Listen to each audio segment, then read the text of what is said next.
વાત આગળ કરી, બહુ ખૂબ સરસ વાત કરી કે દુનિયાની અંદર જ્યારે આપણે આવીએ ને ત્યારે ભગવાન આપણને કેમ ચાર પૈડા લઈને મોકલે. તો એની અંદર તમે કીધું એ પ્રમાણે એ લગભગ વાત અધૂરી રહી ગઈ, આપણે પહેલાં વાત કરી એટલે હું તમને યાદ કરાવું છું કે એની અંદર ભગવાન છે ને એક સ્પેર વ્હીલ મોકલ્યું છે સાથે સાથે, કે સમજો કે આપણને ચાર પૈડા લઈને ભગવાને મોકલ્યા તો ખરા કે ભાઈ તારી જન્મ તારીખ આ છે, તારો મહિનો આ છે, તારો વર્ષ આ છે, તું દુનિયામાં જા અને જઈને સારું કર્મ કર, સારું કર્તવ્ય કર.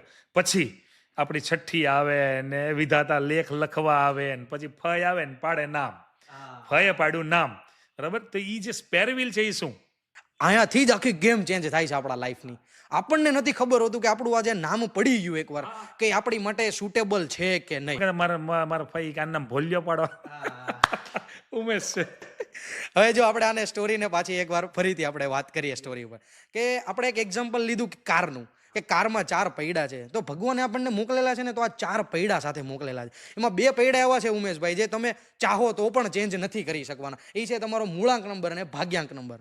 ઇંગ્લિશમાં કહીએ તો ડ્રાઈવર નંબર ને કંડક્ટર નંબર. બીજા બે નંબર છે ને એ લોટરી છે તમારા લાઈફની. એમાં એક નંબર છે કુવા નંબર. કુવા નંબર તમારી જે ડેટ ઓફ બર્થમાં જે તમારું ડેટ ઓફ યર આવે છે એનું કેલ્ક્યુલેશન કરવાનું. જો એ છોકરો છે તો એનું કેલ્ક્યુલેશન થતાં જે નંબર આવે છે એને 11માંથી માઇનસ કરવાનું, અને જો એ છોકરી છે તો એનું જે ટોટલ થાય છે એને 4માં એડ કરવાનું. એ એનો કુવા નંબર છે. પણ આનાથી પણ મોટી લોટરી છે જે છે નેમ કરેક્શન.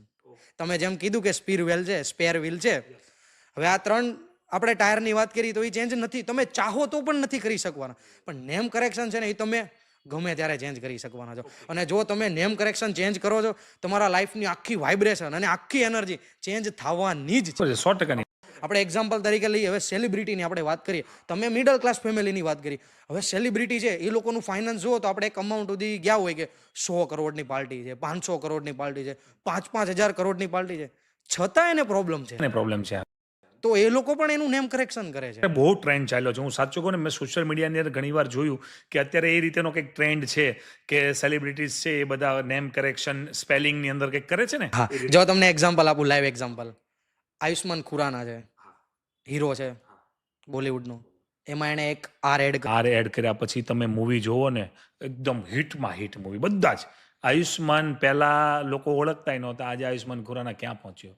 આવી રીતના રાજકુમાર રાવમાં એને ડબલ એમ છે, આલિયા ભટ્ટમાં ડબલ એ છે, અજય દેવગણ છે એની સરનેમમાં એ લખતો જ નથી છેલ્લે. તમે ક્યાંય પણ ફાઇન્ડ આઉટ કરી લો, એના ઇન્સ્ટાગ્રામ પેજમાં જુઓ, ગૂગલમાં જુઓ, ક્યાંય પણ એનું નામ જુઓ સરનેમમાં. બાકી નેચરલી તમે જોવા જાઓ દેવગણમાં તો DEVGAN આવવું જોઈએ નેચરલી, પણ એ લખતો જ નથી.